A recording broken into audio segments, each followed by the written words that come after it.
सामान्य सभामुख महोदय,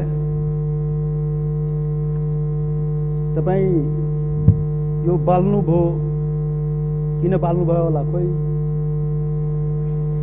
अरू वक्ता बोल्दाखेरि बाल्नु भएन, समय बोल्नु भएन, मेरोमा किन बोल्नु के अरे समय भन्नुभयो, किन बाल्नुभयो, कोही बुझिएन। मान्य सदस्य, परम्परा त्यस्तै रहेछ। परम्परा त्यस्तै हो। भेदभाव गर्ने परम्परा कायमै राख्ने, त्यो पनि ठिकै हो। सभामुख महोदय, सभामुख महोदय, यो देशमा सैकड़ों हजारौं पटक संसदको बैठक बसेको छ, तर आजको बैठक सारा नेपाली जनता, सम्पूर्ण सबै नेपाली जनता टकटकी लगाएर यो संसदप्रति हेरिरहेको छ।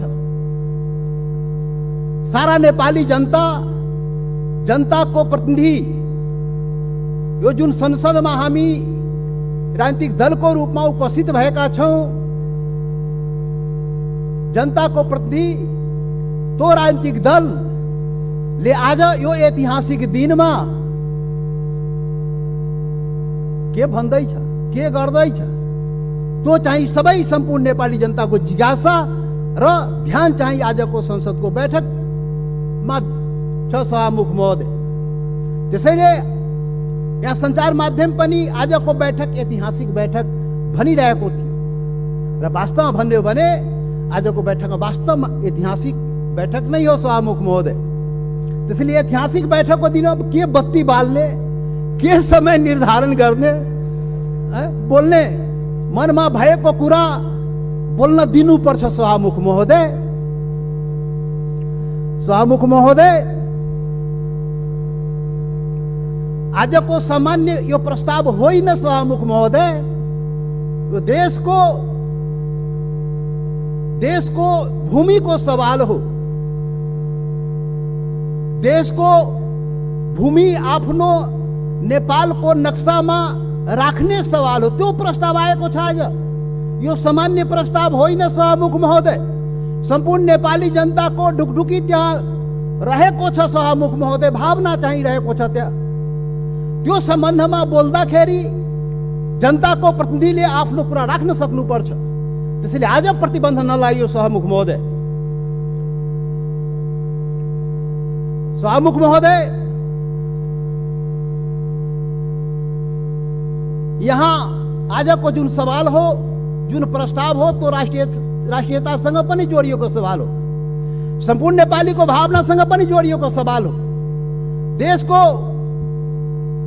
के भन्छ सार्वभौमिकता, देशको अखण्डतासँग पनि जोडिएको सवाल हो।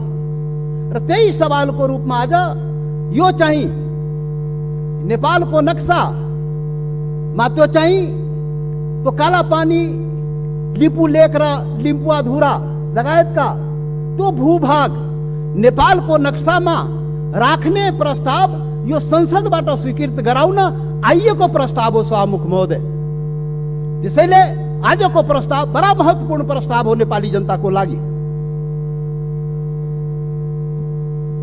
सभामुख महोदय,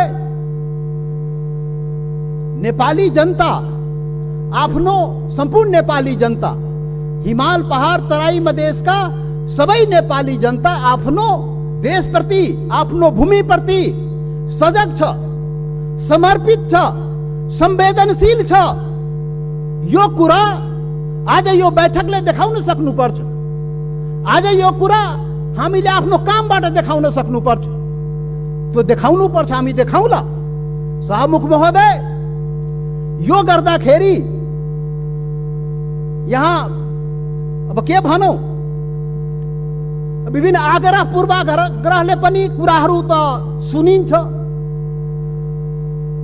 राष्ट्रियताको सवाल पनि एक लौटी रे, कसैको एक लौटी राष्ट्रियता रे। राष्ट्रियताको सवाल आउँदाखेरि त्यो मधेसीले राष्ट्रियताको कुरा गर्छ र? गर्दैन नि। अरे राष्ट्रियता कसैको एक लौटी होइन, याद गर्नुहोस्। सभामुख महोदय, म सबैलाई आग्रह गर्न चाहन्छु, राष्ट्रियता भनेको सबैको, सम्पूर्ण नेपाली जनताको नेपाली राष्ट्रियता हो, कुनै एउटा वर्ग, एउटा जाति, एउटा समुदाय, एउटा क्षेत्रको राष्ट्रियता हुनै सक्दैन। यदि त्यस्तो राष्ट्रियता भयो भने त्यो पङ्गु राष्ट्रियता हो। त्यो राष्ट्रियता चाहिँ काम लाग्दैन। त्यो राष्ट्रिय एकतालाई सबल गर्न सक्दैन, बलियो पार्न सक्दैन शाहमुख महोदय। त्यसैले आजबाट राष्ट्रिय एकताको परिभाषा, राष्ट्रियताको परिभाषा र राष्ट्रवाद र राष्ट्रघातको परिभाषा ठिकसँग व्याख्या गरिनुपर्छ र बुझिनुपर्छ शाहमुख महोदय।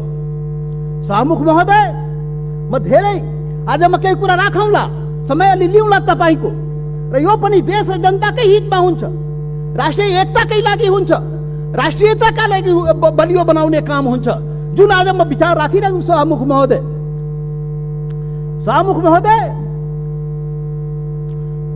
यस्तो संवेदनशील घडीमा एकता देखाउने हो। नेपाली जनताले आफ्नो एकता नदेखाए आफ्नो सवालको लागि, आफ्नो भूमिको लागि त कसले देखाइदिने हो? नेपाली जनताले नै देखाउने हो र नेपाली जनताको प्रतिनिधिमूलक संस्था, यो प्रतिनिधि सभाले देखाउने हो। शाहमुख महोदय, हाम्रा धेरै आउला यो संविधान संशोधनको कुरा आएको छ। यहाँ नक्सालाई लिएर त्यो चाहिँ संविधानमा, त्यो अनुसूचीमा संशोधन गर्ने प्रस्ताव आएको शाहमुख महोदय। तो काला पानी लिपु लेक, लिम्पुवाधुरा सहितको भूमि त्यो नेपालको हो भनेर त्यो चुच्चो त्यो हुने गरी त्यो नक्सा चाहिँ संसदबाट पारित गराउन प्रस्ताव आएको शाहमुख महोदय। संविधान संशोधन गर्न प्रस्ताव आएको शाहमुख महोदय। शाहमुख महोदय मार्फत सम्पूर्ण देशवासीलाई थाहा छ यो संविधानको बारेमा। यो संविधानको बारेमा हाम्रा आफ्ना रिजर्वेसनहरू रहेको छ। यो संविधान पूर्णता पाएन। यो संविधान सबैको हुन सकेन। यो संविधान हिमाल, पहाड, तराई, मधेसका सबै जनताको हुन सकेन। आदिवासी जनजाति शेर्पा, तामाङ, राई, लिम्बू, गुरुङ, भोटे, मगर, नेवारको हुन सकेन। मधेसीको हुन सकेन, थारूको हुन सकेन, दलितको हुन सकेन, शोषण उत्पीडन परेको जनताको हुन सकेन। उसले आफ्नो भावना राखिरहेको छ, रिजर्वेसन राखिरहेको छ। यो हाम्रो पनि संविधान हुनु पर्यो, हाम्रो लागि पनि बनाइदिनु पर्यो, त्यो प्रावधान हाम्रो लागि पनि राखिदिनु पर्यो। त्यो संविधान संशोधनको जब जब कुरा आउँछ हामीले राख्ने गरेका शाहमुख महोदय। आज पनि संविधान संशोधनकै सवाल आएको छ प्रधानमन्त्रीजी। शाहमुख महोदय, तपाईँ मार्फत प्रधानमन्त्री सौभाग्य आज बसिराख्नु भएको छ, प्रत्यक्ष रूपले सुनिराख्नु भएको छ। हामी त्यो संशोधनको जब कुरा आउँछ संविधानको, त भन्दाखेरि नै हामी भनेको थियो यो सबैको लागि संविधान बनाउनुहोस् है।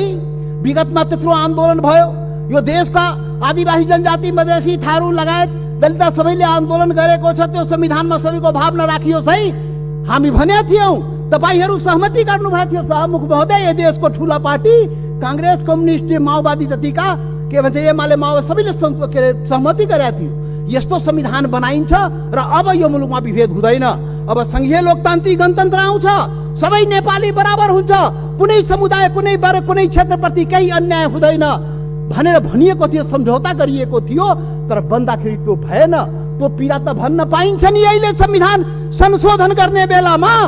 हामीले त भन्या हो शाहमुख महोदय, जब प्रधानमन्त्रीले नक्सा बनाउनु भयो हामीले भनेका थियौँ, राम्रो गर्नुभयो। नेपालको भूमि फिर्ता ल्याउने कुरा जुन गर्नुभयो, नक्सा बनाउनु भयो, राम्रो गर्नुभयो। सर्वदलीय बैठकमा हामी सबैले एकमतले सरकारलाई, प्रधानमन्त्रीलाई हामी भन्यौँ तपाईँ अगाडि बढ्नुहोस्, यो चाहिँ भूमि चाहिँ नक्सा बनाएर मात्रै हुँदैन, फिर्ता ल्याउने पनि कुरा गर्नुहोस् है प्रधानमन्त्रीजी। नक्सा बन्यो। आज संसदबाट के भन्छ संविधान संशोधन समेत गराएर अनुसूचीमा राख्ने कुरा भयो। जब संविधान संशोधनको सवाल आउँछ त्यति बेला हामीलाई त्यो पीडा हुन्छ, किनभने यो संविधानको लागि, यो संविधानको अपनत्वको लागि सैकड़ों जनता चाहिँ जान गुमाएको छ, बलिदान दिएको छ शाहमुख महोदय। त्यो पनि राष्ट्रियता हो, त्यो पनि नेपालको जनताको राष्ट्रियता हो, त्यो पनि आफ्नो हक अधिकारको लागि जान गुमाएको छ, संघर्ष गरेको छ, आन्दोलन गरेको छ शाहमुख महोदय। त्यसैले शाहमुख महोदय, जब संशोधन कुरा आउँदाखेरि त्यो कुरा पनि हामी राख्ने गरा। त्यसैले हामीले भनेका थियौँ शाहमुख महोदय प्याकेजमा ल्याइदिनुहोस्, यो त्यो कुरा पनि ल्याइदिनुहोस् न, जो हामीले उठाएका सवालहरू पनि त्यो पनि ल्याइदिनुहोस् न, सँगसँगै ल्याइदिनुहोस् न। अनि राम्रो हुन्छ। अनि राष्ट्रिय भूमि मात्र होइन, जनता पनि राष्ट्रियता हो नि त। भूमि मात्रै होइन, जनता समेत, भूमि र जनता मिलाएपछि राष्ट्रियता हुन्छ। जनताको सवाल पनि ल्याइदिनुहोस् न भने आग्रह गरे हो, बिन्ती गरे हो शाहमुख महोदय। तर खोइ आएन। मजबुरन हामी चाहिँ छुट्टै के अरे प्राइभेट बिलको रूपमा यहाँ ल्याउनु पर्यो सभामुख महोदय। अब पछि विचार होला सायद। अब यो 7औं संविधान सभामुख महोदय, 6वटा संविधान त नाश भयो मुलुकमा। 70 वर्षमा 7वटा संविधान, 6वटा संविधान यही कुकर्मले गर्दाखेरि, यही गतिविधिले गर्दाखेरि समाप्त भयो। जनताको माग अनुसार समय सापेक्ष संशोधन भएन भने संविधान जाँदो रहेछ। त्यसैले यो 7औं संविधान, संघीय लोकतान्त्रिक गणतन्त्रको संविधान बडा मेहनतले, त्याग बलिदानले नेपाली जनताले ल्याएको छ। त्यसले यो संविधानको रक्षा हुनुपर्छ।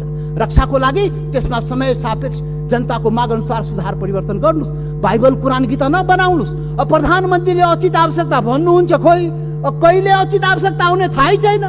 अब खोइ कसरी हुन्छ हो, त्यो भएन सभामुख महोदय। त्यसैले आजको दिनमा त्यो याद गर्न, रिमाइन्ड गर्न खोजेको, सम्झाउन खोजेको यो संविधान संशोधनको सवाल आउँदाखेरि त्यो जनताको, त्यो हिमाल पहाड तराई मधेसका जनताको भावनालाई पनि सम्झिदिनुस्। सम्पूर्ण म भने थिएँ पहिलो दिनमा, पार्टी ठुलो भयो, दिललाई ठुलो बनाउनुस् प्रधानमन्त्रीजी भने थिए, प्रचण्डजी भन्ने थिए। तपाईँ दुईजना शीर्ष नेतालाई दिल ठुलो बनाउनुस्। त्यो दिलमा सम्पूर्ण नेपालीलाई समेट्नुस्। हिमाल पहाड तराई मधेसका सबैलाई समेट्नुस् र सबको नेता बन्नुस्, सबको संविधान बनाइदिनुस्। त्यो भने थिए, तर आजसम्म त्यो काम भएन। अब होला कि आज जुन यो संवेदनशील समयमा पनि हामीले कुरा उठाइरहेकोमा अब हुन्छ। त्यसैले सभामुख महोदय, सबै असन्तुष्टिका बावजुद हाम्रो पुरै असन्तुष्टि छ संविधान प्रति, हाम्रो अधिकार प्रति, पहिचान प्रति, यो देशको जनताको अधिकार र पहिचान प्रति, हिमाल पहाड तराई मधेसको जनताको अधिकार र पहिचान प्रति, उसको समानता र विभेद के विरुद्धमा यो विभिन्न कुराहरू, हाम्रा रिजर्भेसन छ, हाम्रा असन्तुष्टिहरू छ। तर पनि आज जब देशको सवाल उठेको छ, राष्ट्रियताको सवाल उठेको छ, हाम्रो भूमिको सवाल उठेको छ, यो अवस्थामा सबै असन्तुष्टिहरूलाई थाती राखी जनता समाजवादी पार्टीले यो प्रस्ताव, जुन यो नक्सा सम्बन्धी प्रस्ताव जुन आएको, त्यो प्रस्तावलाई जनता समाजवादी पार्टीले सहर्ष समर्थन गर्दछ। त्यसलाई हामी सर्वसम्मत रूपले समर्थन गरेका छौँ सभामुख महोदय। याद रहोस्, हाम्रा असन्तुष्टि हिमाल पहाड तराई मधेसका जनता, तो शेर्पा तामाङ राई लिम्बू गुरुङ भोटे मगर नेवार थारू मधेसी दलित, त्यो जनताको भावनालाई बुझिदिनुस्। यसरी देश चल्दैन त्यति मात्रै भन्ने हो सभामुख महोदय। यसरी देश नचलाउनुस्। यो सबैको देश हो। राष्ट्रियता भनेको सम्पूर्ण नेपालीको जनताको मनमा आफ्नो देशप्रति भावना छ र त्यही भावनाको यहाँ प्रतिबिम्बित यहाँ भएको छ। जति असन्तुष्टि भए पनि जब देशको सवाल आउँछ, हामी एकजुट भएर उभिन्छौँ। आज हाम्रो बारेमा त अनुहार हेर्ने बित्तिकै मधेसी, यो त राष्ट्रघाती नै होला, यो त मधेसी, यो त विदेशी नै होला, यो त भारतीय नै हो भनेर कुण्ठाबाट भरिएका नस्लीय चिन्तन बोकेकाहरू आजदेखि त्यो हटाइदिऊ। नेपाली सीमाको रक्षा प्रत्येक मधेसी सेना भएर सीमाको रक्षा गरेको छ सभामुख महोदय। नेपालको सेना त्यहाँ बस्नु पर्दैन। मधेसी जनता त्यो सीमाको रक्षा गरेको छ, इमानदारीसँग गरेको छ। तपाईँ विभेद गरे पनि, तपाईँ अन्याय गरे पनि, सरकारले विभिन्न प्रकारले उसलाई पीडा पुर्याए पनि आफ्नो सीमाको रक्षाको लागि लडेको छ, मरेको छ। त्यसैले सभामुख महोदय, यहाँ अब यो जनता समाजवादी पार्टी, अब भर्खर हामी एकता प्रक्रियामा पुरा पनि भएको छ, निर्वाचन आयोगमा गएको छ, एक भइसकेर यो वैकल्पिक शक्ति निर्माणको लागि, राष्ट्रिय शक्ति निर्माणको लागि हामी प्रक्रियामा अगाडि बढिसक्यौँ सभामुख महोदय। अब अन्तमा सभामुख महोदय, अब तपाईँ लाइन त नकाट्नु होला, अब अन्तमा आइसके। सभामुख महोदय, एउटा कुरा देशवासी जान्न चाहन्छ, ल यो फेरि राष्ट्रघाती यो देशमा हुने हो कि? यो राष्ट्रघाती को हो यो देशमा? पहिचान गर्नु पर्यो। यो राष्ट्रघाती हो को यो देशमा? देश बेचुवाहरू को हो? अरे देश बेचुवाको खोजी हुनुपर्ने नेपाली जनताले त्यो पनि खोजिरहेको छ। अरे त्यो त हाम्रो छँदै थियो नि, त्यो जमिन, त्यो काला पानी, लिपु लेक, लिम्बुवा धोरा सहितको नक्सा त नेपालको नक्सामा त थियो 58 वर्ष पहिले। अरे कुन देश बेचुवाले देश बेच्यो? श्वेत पत्र खोइ जारी गरेको? श्वेत पत्र जारी गर्नु पर्दैन? टुडी खेलमा राष्ट्रघातले झुन्ड्याउनु पर्दैन, ढाकछोप गर्ने। अरे सभामुख महोदय, महाकाली सन्धि हुँदाखेरि, अरे 25 वर्ष पहिले महाकाली सन्धि भएको थियो र यही संसदबाट पारित गराइएको थियो। त्यो महाकाली सन्धि कसरी भयो? अरे त्यसमै थियो नि महाकाली सन्धिमा लिपुले काला पानी लिम्बु अधुराको महाकालीको स्रोत, त्यो नदीको स्रोत मुहान कता, त्यो क्लियर भएको भए त हाम्रो जमिन मिचिन थियो र किन भएन? यही संसदबाट पारित गराइएको थियो। कसले पारित गरायो? कसले सम्झौता गर्यो? कसले पारित गरायो? म त सुनेको छु, त्यति बेला म सांसद थिइनँ। पार्टी पनि फोरेर पारित गराइयो भो। अरे कस्तो राष्ट्रवादी काम गरे हो? महाकालीलाई संसदबाट पारित गराउँदाखेरि त्यो मुहानको चाहिँ, महाकालीको मुहानको चाहिँ पत्तो नलाउने र त्यसलाई चाहिँ संसदबाट पारित गर्ने। त्यसैले राष्ट्रघातीको पहिचान हुनुपर्छ सभामुख महोदय। सकिनै लाग्यो सभामुख महोदय।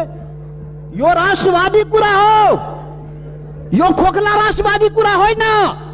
यो राष्ट्रघातीलाई पर्दाफास गर्नुपर्छ नेपाली जनताको बीचमा। को राष्ट्रवादी हो यो देशमा? राष्ट्रघाती, मधेसीलाई राष्ट्रघाती भन्ने, मधेसीलाई राष्ट्रवादी नभन्ने। मधेसी जनता, यो देशको मधेसी जनतालाई त्यसरी औँला ठुर्याउने काम कसैले नगरोस् राष्ट्रवादको मामलामा। सभामुख महोदय, कतिचोटि अग्नि परीक्षा दिने हो, कतिचोटि प्रमाण दिने हो हामी?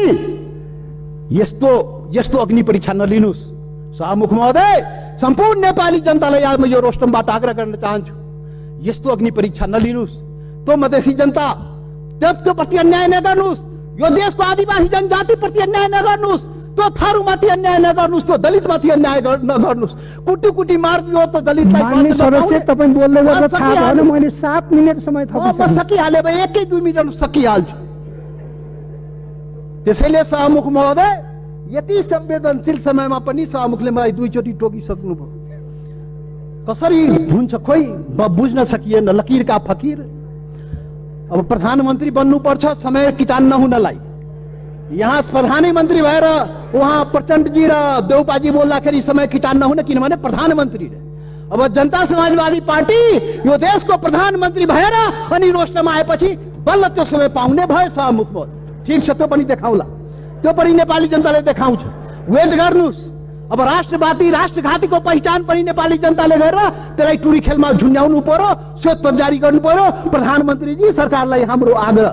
त्यसैले अन्तमा अब सभामुख महोदय, अब हात जोडेर प्रधानमन्त्रीलाई के म प्रार्थना गरेको भने, यो कागजमा कोरेर नेपाली जनता पाउँदैन। त्यो जमिन चाहियो, के त्यो जग्गा चाहियो, नेपाली जनतालाई भूमि चाहियो। यो चाहिँ समय, यो लोड सेडिङ जस्तै बत्ती आए जस्तै नक्साबाट उडाइदिने, फेरि राखिदिने, अनि कुर्सी बचाउनलाई राख्या हो कि के हो त्यो पनि मान्छेले भन्छ। के हो अब के हो? त्यसैले सभामुख महोदय, त्यो जमिन फिर्ता ल्याइदिनु पर्यो। प्रधानमन्त्रीजी, सरकारले वार्ता गरेर फेरि वार्ता हेर्नु सभामुख महोदय। यो भारत संवेदनशील कुरा म भन्दैछु। नेपाल भारतको सम्बन्ध सिंहदरबार र दिल्ली दरबारले बनाएको होइन, याद गर्नुहोला। यो देशको प्रधानमन्त्री केपी ओली र मोदी, नरेन्द्र मोदीले बनाएको सम्बन्ध होइन। यो दुई देशको जनताको बीच बनेको सम्बन्ध, हजारौं वर्षदेखि बनेको सम्बन्धको कडी हो। त्यो हर प्रकारको सम्बन्ध जनताको बीचमा छ, खुला सीमा छ। करोडौं जनता जो तपाईँको जनता, मधेसको जनता हो, त्यो त्यसको उपभोग गरिरहेको छ। ऊ आफ्नो दाल नुन चिनी कसरी आउने हो, दवादारको त्यो आफ्नै स्तरबाट त्यहाँबाट ल्याउँदो रहेछ। नेपाल सरकारलाई थाहा नभए, मतलब नभए पनि चलिरहेको छ। त्यो सम्बन्ध हो, विशेष सम्बन्ध हो। त्यसैले वार्ता राम्रोसँग गर्नुहोस् र भूमि फिर्ता ल्याउनुहोस्, वार्ताको माहौल बनाउनुहोस्, वातावरण बनाउनुहोस्। यहाँ संसदमा उल्टा पल्टा कुरा गरेर सम्बन्ध के छ माहौल बिगारेर त्यो चाहिँ अलि अप्ठ्यारो भइजान्छ सभामुख महोदय। त्यसैले त्यो चाहिँ वार्ताको माहौल बनाएर हामीलाई जग्गा फिर्ता चाहियो, नेपाली जनतालाई के अरे यो जग्गा फिर्ता चाहियो। त्यसैले अब जनताले के भन्छ भने, यो कोरोनाको अवसरमा जनताको जीवन रक्षा नगर्ने सरकारले हाम्रो भूमिको रक्षा गरिदिन्छ भने जनताले भनिरहेको छ। त्यो चुनौती तपाईको अगाडि छ। जनताको जीवनको रक्षा पनि गर्नुपर्छ, हाम्रो भूमिको रक्षा पनि गर्नुपर्छ। धन्यवाद।